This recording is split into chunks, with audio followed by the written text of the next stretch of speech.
Respected listeners and dear students, Assalamu alaikum and welcome to my YouTube channel. Let's learn.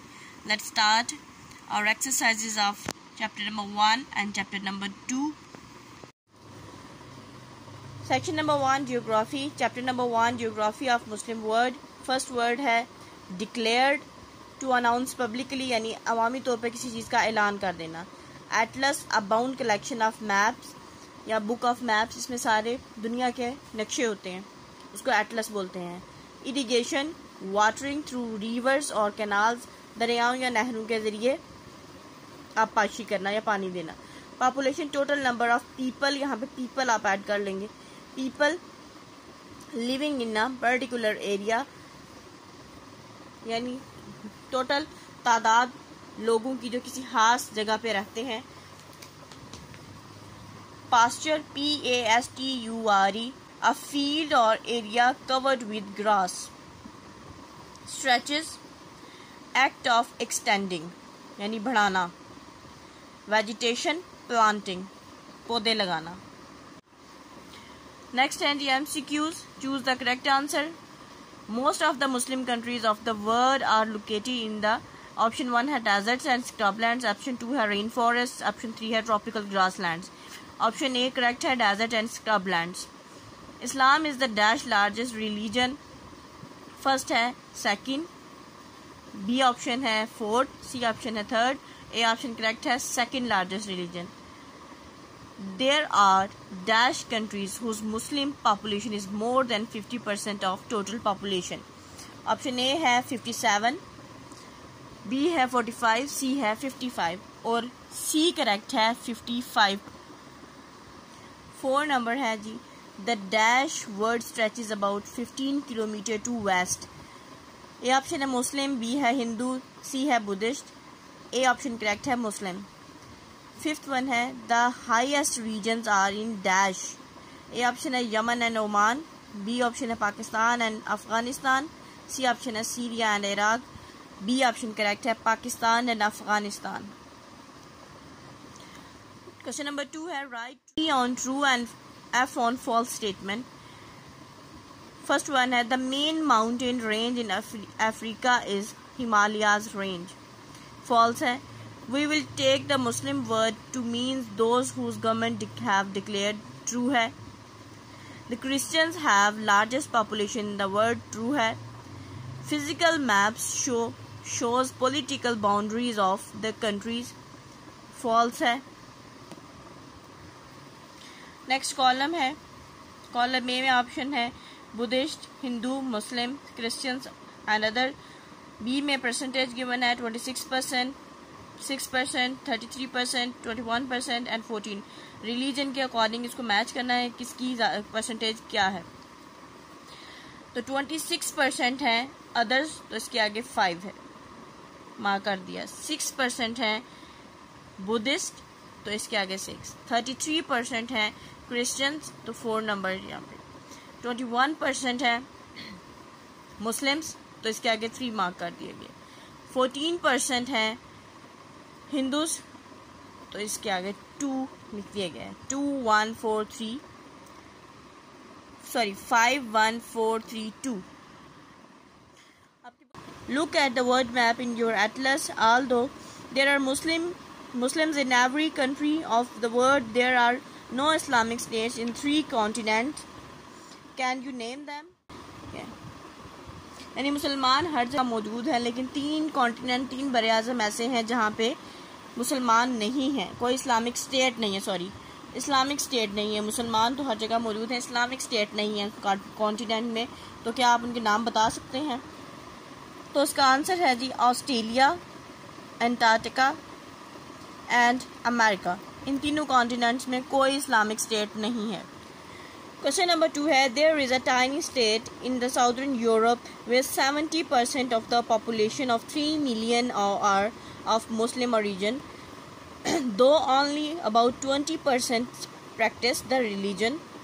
Use reference book in your school library and find out how tiny this isolated country came to be in a otherwise all Christian Europe. इस question में आपने बताना है कि ऐसी कौन सी country है जो कि सारे क्रिश्चियन कंट्रीज़ के बीच में एक इस्लामिक कंट्री है, जिसकी 70% पॉपुलेशन मुसलमान है, लेकिन 20% जो उनसे सिर्फ प्रैक्टिस करते हैं इस्लाम को, वो कंट्री कौन सी है और वो कैसे वहाँ मौजूद है। यानी सारे क्रिश्चियन वर्ल्ड में वो एक बीच में इस्लामिक कंट्री कहाँ से आई, वो छोटी सी रियासत। इसका आंसर है जी दिस इज़ अल्बानिया। अल्बानिया वो कंट्री है एडजॉइनिंग ग्रीस, जो कि यूनान के बॉर्डर के साथ साथ है। Albania became an independent country in 1912। It was socialist state but it is parliamentary democracy now. It is also a member of OIC। यानी ये पहले सोशलिस्ट है। सोशलिज्म में ये होता है कि अथॉरिटी इंडिविजुअल नहीं होती, एक फ़र्द के पास नहीं होती, किसी अलग अलग हर कोई बंदा अपनी मर्ज़ी से काम नहीं कर सकता, ये अथॉरिटी सारी गवर्नमेंट के पास होती है। लेकिन अब ये लोग जमहूरियत की तरफ आ गए हैं, डेमोक्रेसी की तरफ आ गए हैं, और बिल्कुल वैसा ही इनका पार्लियामानी निज़ाम है जैसा कि पाकिस्तान में है। और ये ऑर्गेनाइजेशन ऑफ इस्लामिक कोऑपरेशन के भी मेंबर्स हैं ये कंट्री। अब नंबर 3 में आपने फाइंड आउट क्या करना है जी, देखिए look at the map given above and note the details of the natural vegetation in the Muslim world. Make a table showing the name of the Muslim countries and there natural vegetation. यानी आपने जो नाम दिए गए हैं मुसलमान मुल्कों के इस चैप्टर में, उसमें आपने ढूंढना है कि किस मुसलमान मुल्क में किस किस्म की वेजिटेशन है, नेचुरल वेजिटेशन, इस मैप को देखते हुए। ये मैप ऊपर गिवन है, तो कंट्री नेम गिवन है, नेचुरल वेजिटेशन भी गिवन है। Saudi Arabia, UAE, Oman, Qatar, Iran, Iraq, Afghanistan और पाकिस्तान। उसके अकॉर्डिंग उनकी, उसके कॉरस्पॉन्ड उनकी वेजिटेशन गिवन है। हॉट डेजर्ट्स सऊदी अरेबिया में है, UAE में भी, ओमान में भी, कतर में भी, ईरान में मिक्स फॉरेस्ट टेम्परेट डेजर्ट्स हैं, इराक में टेम्परेट ग्रासलैंड हैं, अफ़गानिस्तान में मिक्स फॉरेस्ट हैं, टेम्परेट ग्रासलैंड भी हैं, पाकिस्तान में मिक्स्ड फॉरेस्ट हैं, हॉट डेजर्ट्स भी हैं। Next let's start the exercise and objective of chapter number 2 climatic regions of the Muslim world. Objective section में पहले वर्ड्स मीनिंग है। फर्स्ट वर्ड है oasis, a fertile spot in the desert where water is found. सहरा में एक ऐसी जगह जहाँ पे पानी पाया जाता है, इसको ओसिस कहते हैं। इमेंस, एक्सट्रीमली लार्ज, बहुत बड़ा। अलॉटेड, गिव टू समवन, यानी किसी को कोई चीज़ देना, अलॉटमेंट होती है। ओकेजनल, अकरिंग, अपीयरिंग और डन इरेगुलरली, यानी कभी कभार किसी चीज़ का होना। हेमिस्फीयर और हाफ ऑफ स्फीयर और हाफ ऑफ अर्थ, यानी दो हिस्सों में तकसीम करना, हाफ कर देना। Territory, an area of land marked of for administrative purpose, एक ऐसी जगह जिसको आप एडमिनिस्ट्रेटिव मकासद के लिए इस्तेमाल करते हैं। Wandering, travelling aimlessly from place to place, यानी बगैर किसी मकसद के, बगैर किसी वजह के एक जगह से दूसरी जगह चलते फिरते रहना। MCQs हैं। The Sahara in Africa make ups dash of total desert area in the world. Option A है 6%, बी है 60%, सी है 67% and B is correct 60%। The South East Asian countries are affected by dash.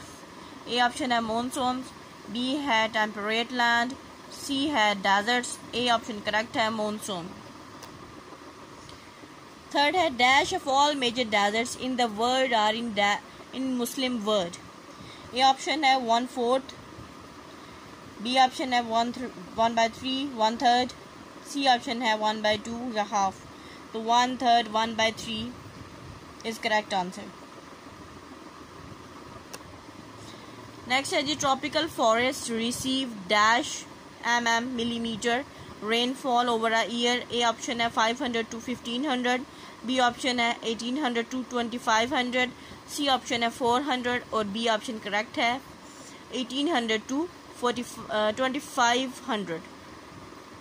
1800 to 2500 option correct है। Tropical forest Temperature remain dash all year. A option है 20 to 30 degree centigrade, B option है 10 to 20 degree centigrade, C option है 35 to 45 degree centigrade, इसको degree Celsius भी बोलते हैं। ए option correct है 20 to 30 degree Celsius या centigrade. Next, blanks and dash grasslands are usually found between the deserts and the tropical forest. Tropical lands, blank में tropical आएगा। Temperate grasslands are dry land getting dashed to 300 millimeter rain in a year, blank में आएगा जी 50।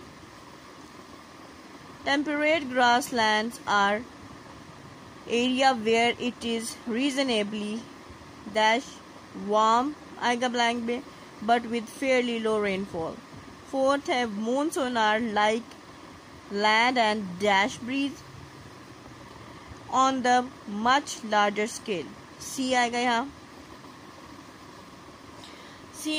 Fifth है Pakistan also has winds from dash in the December to March period west। Next, true false है। In the Muslim world, Turkey, Syria, Lebanon, Palestine are naturally temperate grasslands, और ये true है। The Muslim world only subcontinent and Southeast Asia are affected by monsoon, ये true है। Saudi monsoon bring low rainfall 50 to 150 mm over a year, false। Mediterranean climate is very favorable climate with hot wet summer and fairly warm dry winters, false है ये। In Muslim world, Afghanistan, Malaysia, Indonesia and Pakistan are naturally temperate grasslands, false है। Next columns हैं, इनको match करना है numbering के through.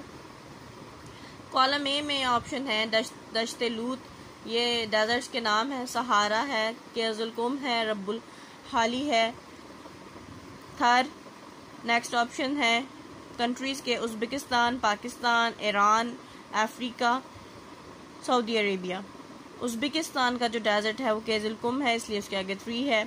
Pakistan का desert थर है 5, उसके आगे नंबरिंग गिवन है, 5th नंबर पे है थर्ड।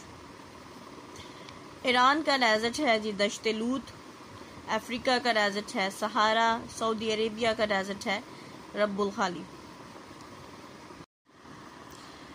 क्वेश्चन नंबर 1 है चैप्टर नंबर 2 का, describe why monsoons are important for South and South East Asia. क्या आपने बयान करना है कि जनूबी और जनूब मशरकी एशिया के लिए मानसून क्यों अहम है।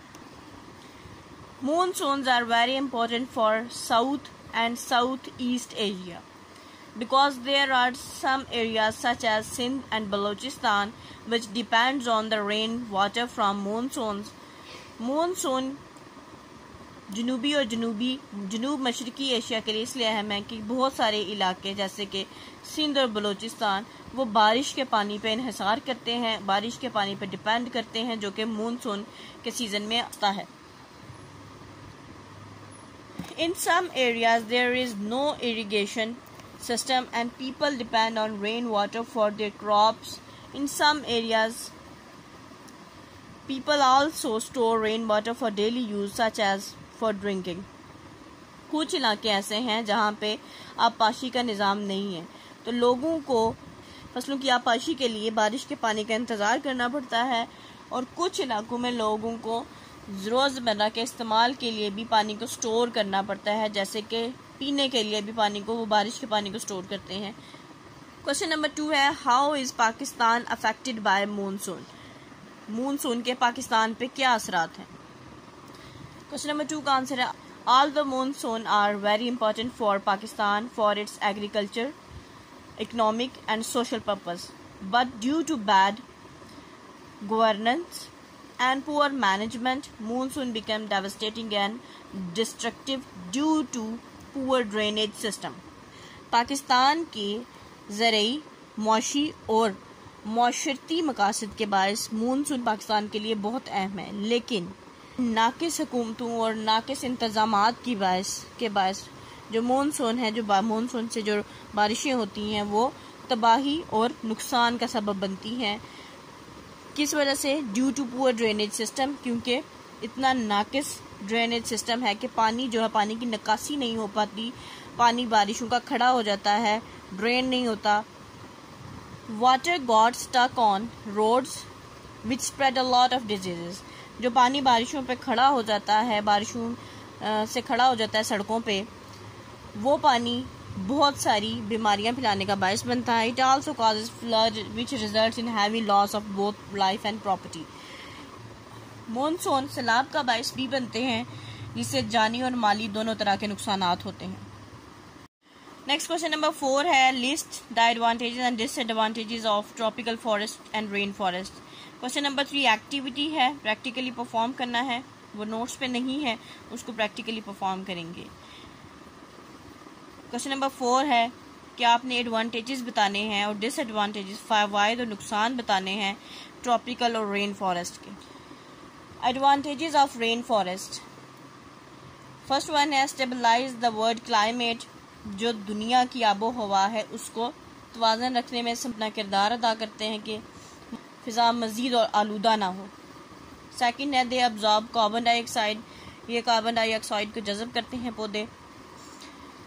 थर्ड है they produce huge amount of oxygen in the world. More than half of oxygen is produced in Amazon rain forest.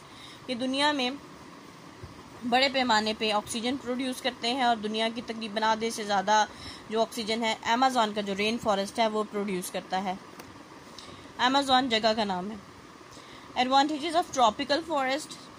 First है जी they provide home for wildlife. यानी जंगली हयातियात जो होती हैं, जंगली जानवर, उनके लिए ये घरों का काम करते हैं, घर मुहैया करते हैं उनको. They are source of oxygen and fresh water. ये सोर्स हैं ऑक्सीजन और फ्रेश वाटर का. They hold wide range of tropical for fruits. इंतहा ट्रॉपिकल फ्रूट्स यहाँ पे उगते हैं, जिनमें पाइनएप्पल है, कीवी है, मैंगोज, ब्ला ब्ला. 4 है these are valuable for timber and other hardwood. इनमें वैल्यूएबल जो सी कीमती लकड़ियाँ जो सी जिनकी अच्छी कीमत होती है वो उगती हैं. Disadvantages of forest. नुकसान क्या है जंगलात के. फर्स्ट है they produce more greenhouse gases than all mankind. Second है जी the rotten vegetation is source of producing C2O यानी carbon dioxide and methane. Because of moist temperature, they are unhealthy and cause many diseases in humans and animals. Question number 5 है what are the benefits of the countries that have temperate grassland? How does this climate affect their products? वो countries जो temperate grassland रखती हैं उनके लिए क्या फ़वाइद हैं और कैसे ये उनकी प्रोडक्ट्स, ये क्लाइमेट उनकी प्रोडक्ट्स को अफेक्ट करता है. The countries temperate grassland such as Turkey, Syria, Iraq has reach in production of cereal crops such as wheat and barley. वो मुल्क जिनकी टेम्परेट ग्रासलैंड्स हैं जैसे कि शाम, इराक और तुर्की, वो जो सीरियल क्रॉप्स हैं जो खाने के काम आती हैं फसलें, उनकी प्रोडक्शन यहाँ पे बहुत ज़्यादा होती है, जैसे कि गंदम और जौ वगैरह. These land has a rich deposit of iron, oil and coal. इन ज़मीनों पे जो मिनरल्स हैं वो काफ़ी ज़्यादा तादाद में होते हैं, इसके ज़खायर मौजूद होते हैं जैसे कि आयरन, लोहा, तेल, कोयला वगैरह. These are also suitable for dairy farming and huge production in agriculture promotes setting up food industries. यानी डेयरी फार्मिंग में और ज़रूरी अजनास जो सी हैं उसमें तरक्की की वजह से वो ज़्यादा उगाने की वजह से यहाँ पे जो डिफरेंट टाइप की फूड इंडस्ट्रीज़ भी हैं. क्वेश्चन नंबर 6 है compare the kinds of climatic condition you find in Pakistan and Indonesia. Indonesia और पाकिस्तान की क्लाइमेटिक कंडीशंस को कंपेयर करना है हमने इस क्वेश्चन में. किस किस्म सबसे पहले पाकिस्तान है. Pakistan has vast climatic variation. Pakistan has 3 climatic divisions. These are winter, November to March, summer, April to July, and monsoon, July to September. Pakistan में बहुत आबोहवा के बहुत ज़्यादा तगय्युरात हैं, यानी बहुत तब्दीलियाँ आती हैं. पाकिस्तान में 3 तरह की डिवीज़न हैं. सर्दियाँ होती हैं नवंबर से मार्च तक, गर्मियाँ होती हैं अप्रैल से जुलाई तक, और तीसरा सीज़न मानसून बारिशों का जुलाई से सितंबर तक. ये क्लाइमेटिक डिवीजन्स हैं, ये सीज़न नहीं है, आबोहवा की डिवीजन्स हैं. Pakistan has recorded one of the highest temperatures in the world. Pakistan का गर्मियों में जो टेम्परेचर है वो सबसे हाईएस्ट, दुनिया का हाईएस्ट टेम्परेचर भी रहा है. And in winter the average temperature is 4 degree centigrade. और सर्दियों में जो एवरेज औसत टेम्परेचर है, दर्जा हरारत है, वो 4 डिग्री सेंटीग्रेड तक रहता है. Indonesia is almost entirely tropical. The warm waters ensures that temperature remain constant on land. Indonesia में तकरीबन मौसम सारा साल ही ट्रॉपिकल रहता है, यानी माइल्ड रहता है. बारिशें भी होती रहती हैं, ना ज़्यादा गर्मी होती है ना ज़्यादा सर्दी होती है, लेकिन नमी रहती है वहाँ पे हमेशा. नहीं है वार्म वाटर्स. इंडोनेशिया के गर्म पानी वाले समुंदर हैं जो वो इस बात को इंश्योर करते हैं कि ज़मीन पे, मतलब ये है कि उनकी वजह से ज़मीन पे टेम्परेचर हमेशा कांस्टेंट रहता है, मुस्तकिल रहता है. कभी सर्दी कभी गर्मी नहीं होती, तकरीबन पूरा साल एक ही जैसा मौसम रहता है. यहाँ पे इसको स्टॉप करेंगे. इंशाल्लाह कल हम स्टार्ट करेंगे नेक्स्ट चैप्टर की reading. Wish you best of luck and अल्लाह हाफिज़.